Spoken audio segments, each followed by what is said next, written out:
Assalamualaikum warahmatullahi wabarakatuh. InsyaAllah hari ini kita akan belajar subjek pendidikan teras Islam bagi tahun 4 Ibnu Sina. Jadi hari ini kita akan belajar bahagian fiqh.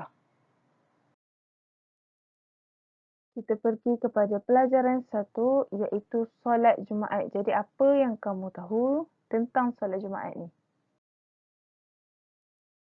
Okey, kamu dapat lihat di skrin kamu. Okey, dia ada perbualan, ada dialog di antara seorang pelajar perempuan dan seorang pelajar lelaki. Jadi, apa yang ditanya? Okey, apa itu solat Jumaat? Okey, sama macam yang saya tanya tadi. Apa itu solat Jumaat? Apa yang kamu tahu tentang solat Jumaat? Jadi, solat Jumaat adalah solat berjemaah 2 rakaat dalam waktu zuhur pada hari Jumaat yang didahului dengan 2 khutbah dengan syarat-syarat yang tertentu. Jadi solat Jumaat ni adalah solat secara berjemaah. Solat Jumaat tidak boleh buat sorang-sorang. Okey, jadi dia kena berjemaah dan mestilah 2 rakaat. Dia bukan 4 rakaat macam zuhur. Okey, tapi dia dibuat kamu perlu solat pada waktu zuhur dan pada hari Jumaat sahaja, sebab itu dia dinamakan sebagai solat Jumaat dan dia mestilah didahului. Mesti ada 2 khutbah dan 2 khutbah ni dia ada syarat-syarat yang tertentu.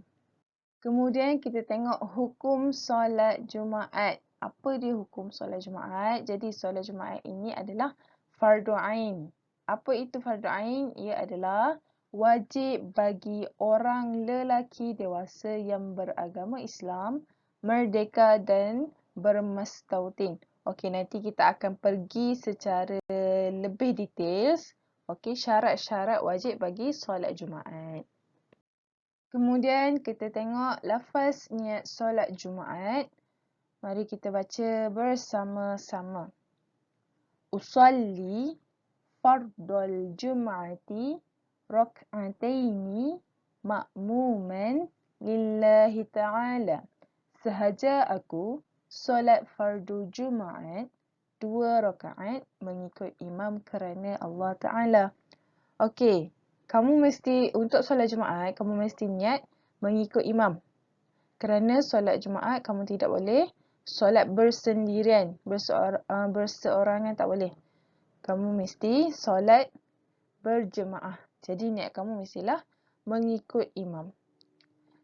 Melainkan kalau kamu yang menjadi imam, jadi kamu kena tukarlah niat tersebut menjadi imam kerana Allah Ta'ala. Okey.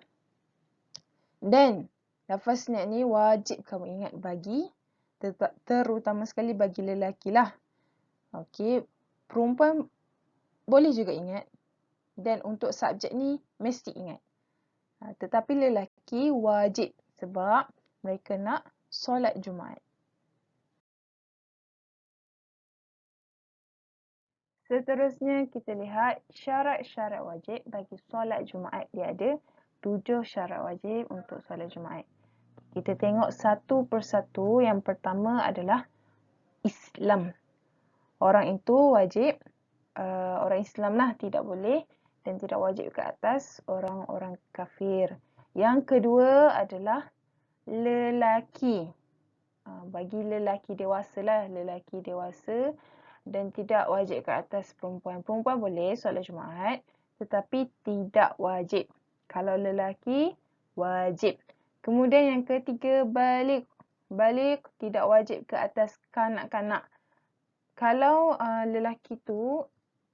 lelaki tersebut dia dah balik, jadi wajiblah ke atas dia walaupun contoh umur dia baru 12 tahun tetapi dia dah balik. Jadi dia wajib untuk solat Jumaat. Yang keempat, berakal. Ia tidak wajib ke atas orang yang mabuk, yang pengsan atau yang gila. Sebab orang yang mabuk, pengsan atau gila ni dia berada dalam keadaan yang tidak boleh berfikir. Keadaan yang tak normal lah. Maksudnya orang mabuk dia tak boleh fikir dengan betul. Macam tu juga orang gila. Yang kelima adalah sihat. Sihat dari segi tubuh badan tidak wajib ke atas orang-orang yang sakit. Okey, kalau kamu contohlah kamu demam tu kamu tak larat sangat, betul-betul kamu tak boleh berjalan kan. Okey, tapi kamu cakap saya mesti pergi juga solat Jumaat ni wajib. Ya, tetapi ia tidak wajib ke atas orang yang sakit. Orang yang sakit tidak wajib. Jadi kamu tak perlu rasa paksa diri untuk pergi walaupun kamu dalam keadaan yang sakit yang tidak boleh bergerak pun. Okey. Kemudian yang keenam, mustautin. Mustautin, ia maksudnya tidak wajib ke atas orang yang musafir. Mustautin ni maksudnya kamu kekal, kamu duduk di satu daerah tu lah. Contoh sekarang ni kamu duduk di Kuantan. Jadi kamu menetap di Kuantan. Itu wajiblah bagi orang yang mustautin. Okey, jadi kalau orang yang musafir ni maksudnya dia akan bergerak-bergerak. Jadi orang yang musafir ini tidak wajib ke atas mereka. Tetapi kalau nak solat pun boleh. Okey, cuma tidak wajib. Dan yang terakhir adalah merdeka. Merdeka ni maksudnya dia bebaslah. Hamba yang bebas, tidak wajib ke atas hamba. Kalau hamba itu tidak wajib. Tapi macam sekarang ni rasanya tak ada dah hamba-hamba yang ni, lebih kepada zaman dulu-dulu. Jadi sesiapa yang dia cukup lengkap dengan syarat-syarat wajib solat Jumaat ni, maka wajiblah ke atas orang tersebut untuk menunaikan solat Jumaat. Jadi tak ada excuse lah, tak ada alasan, oh saya tak boleh macam ni, saya kerja, tak boleh. Okay, jadi bila dah cukup, okay, senarai ni apa yang ada pada kamu, maka wajiblah kamu kena menunaikan solat Jumaat. Jadi kamu boleh tengok buku teks muka surat 51 dekat tepi tu ada hadis. Hadis tersebut berbunyi, sesiapa yang meninggalkan solat Jumaat 3 kali berturut-turut dengan sengaja, maka Allah menutup hatinya daripada menerima petunjuk Allah. 3 kali berturut-turut dengan sengaja. Maksudnya kalau kamu sakit yang tak larat sampai nak bangun tu bukan sengajalah. Okey, dia 3 kali berturut-turut dengan sengaja. Contohnya kamu tengah main game, orang dah nak solat Jumaat, kamu cakap, alah tak apalah, tengah fight ni, tengah nak lawan ni. Tak boleh lah, itu maksudnya kamu sengajalah. Maka Allah menutup hatinya daripada menerima petunjuk Allah. Bahaya kerana hati kita akan ditutup daripada menerima petunjuk Allah. Jadi, bila kamu dah cukup syarat-syarat wajib solat Jumaat, maka tunaikanlah. Tak susah pun 2 rakaat sahaja. Seterusnya kita tengok pelajaran yang kedua iaitu syarat sah Jumaat, solat Jumaat dan rukun 2 khutbah. Jadi terdapat 5 syarat-syarat yang mesti kita ikuti untuk menentukan sah solat Jumaat. Jadi ini ada 5 di sini, kamu dapat lihat di skrin ni. Yang pertama, mestilah dilakukan pada tempat yang khusus. Contohnya seperti masjid. Macam sekarang kamu solat Jumaat memang di masjid. Tetapi kalau macam contohlah masjid tu dah tak muat, kamu kena solat dekat luar, itu pun tak apa. Tetapi dia still masih berada dalam kawasan masjid kan, kawasan yang lapang. Atau di tanah lapang bagi penduduk tetap mustautin. Penduduk yang tetap ini, contohlah kan kalau ada apa-apa acara yang besar ke, lepas tu mereka buat solat Jumaat berjemaah dekat tanah yang lapang, kawasan yang lapang. Itu pun boleh juga. Tetapi mesti dilakukan di tempat yang khusus lah.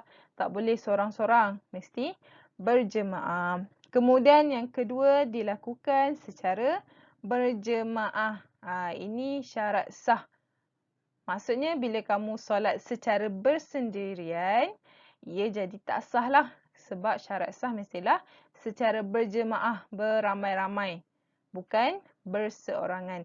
Kemudian yang ketiga adalah dilakukan dalam waktu zuhur. Ini perlu dilakukan dalam waktu zuhur. Kalau kamu nampak kawan kamu solat 2 rakaat waktu asar, kamu tanya dia, kamu solat apa? Kawan kamu kata, saya solat Jumaat. Sudah. Itu tak betul lah. Okey. Jadi solat Jumaat mesti dilakukan waktu zuhur sahaja. Seterusnya yang keempat adalah solat berjemaah tidak kurang dari 40 orang. Ini adalah syarat sah. Kalau time tu ada 20 orang je, tak boleh. Okey, sebab tu solat Jumaat orang lakukan di masjid ataupun di kawasan yang lapang, yang luas, yang boleh muatkan ramai orang. Tapi kalau biasanya dekat surau, kita tak buat solat Jumaat sebab surau ni biasanya kawasan dia sempit, kecil. Jadi mesti dilakukan di tempat yang khusus lah macam masjid tadi sebab masjid ni dia luas. Okey, dan tidak kurang daripada 40 orang jemaah. Lebih tak apa, kurang jangan. Dan yang terakhir bagi tajuk yang kedua ini adalah rukun 2 khutbah Jumaat. Jadi khutbah Jumaat pun ada rukun juga. Okey, kita tengok yang pertama. Mestilah mengucapkan puji-pujian kepada Allah Subhanahu Wa Taala sekurang-kurangnya dengan ucapan Alhamdulillah. Ini kamu mesti tahulah. Okey, yang lelaki mestilah tahu, mestilah pernah pergi kan solat Jumaat. Jadi kamu akan tahu isi-isi ataupun apa yang perlu dibuat dalam khutbah. Jadi ada satu hadis dari Ibnu Umar adalah Rasulullah sallallahu alaihi wasallam berkhutbah 2 khutbah pada hari Jumaat. Rasulullah pun berkhutbah 2 khutbah. 2 khutbah, tak boleh satu, mesti 2 khutbah. Dengan berdiri dan baginda duduk di antara kedua khutbah itu. Jadi orang yang berkhutbah ni dia akan berdiri sambil pegang tongkat. Kalau kamu nampak tu lah dekat mimbar masjid waktu dia khutbah, dia akan pegang satu tongkat. Dan apabila di antara 2 khutbah tu dia macam ada berhenti sekejap, dan ketika itu Rasulullah akan duduk. Macam itulah yang kamu akan lihat di masjid ketika solat Jumaat. Kemudian yang kedua, berselawat ke atas Nabi Muhammad sallallahu alaihi wasallam sekurang-kurangnya mengucapkan Allahumma salli ala Muhammad. Ini mesti berselawat ke atas Nabi Muhammad sallallahu alaihi wasallam. Kemudian yang ketiga, mengucap 2 kalimah syahadah. Contoh kamu boleh tengok yang dekat muka surat 54.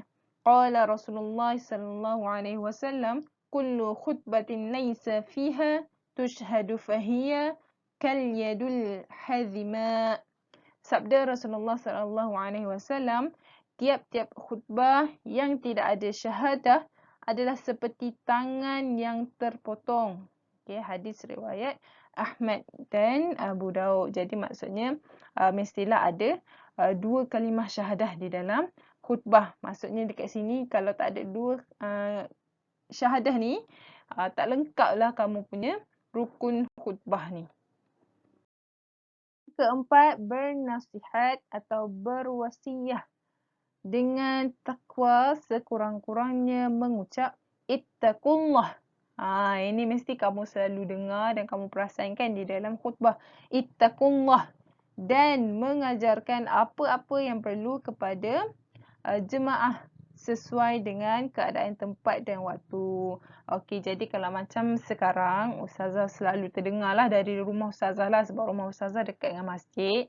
Jadi setiap hari Jumaat, buat masa sekarang Ustazah selalu dengar tentang COVID. Dia macam bagi nasihat lah. Okey, bagi nasihat tentang COVID. Macam ni kita kena jaga semualah. Dia mengikut keadaan, tempat dan waktu ketika itu. Okey, kemudian yang kelima, membaca ayat Al-Quran pada salah satu daripada 2 khutbah. Membaca ayat Al-Quran pada salah satu dari 2 khutbah ni, maksudnya kamu kan ada 2 khutbah. Jadi mestilah dalam salah satu khutbah ni ada bacaan ayat Al-Quran. Biasanya khutbah yang kedua kan? Yang lelaki mesti tahu. Okey. Dan yang terakhir adalah mendoakan untuk orang-orang Islam sekurang-kurangnya mengucapkan Allahumma ighfir lil muslimina wal muslimat wal mu'minina wal mu'minat. Ini mesti kamu selalu sangat dengar. Tapi kalau yang tak fokus tu, Ustazah tak tahulah. Okey. Jadi khutbah ni kamu mesti dengar. Jangan pula waktu khutbah kamu main handset lah, kamu berborak lah. Tak boleh. Okey, mesti dengar apa yang disampaikan dalam khutbah. Baiklah anak-anak, setakat itu sahaja pembelajaran untuk hari ini bagi subjek Pendidikan Teras Islam. InsyaAllah kita jumpa minggu hadapan dengan tajuk yang seterusnya. Assalamualaikum warahmatullahi wabarakatuh.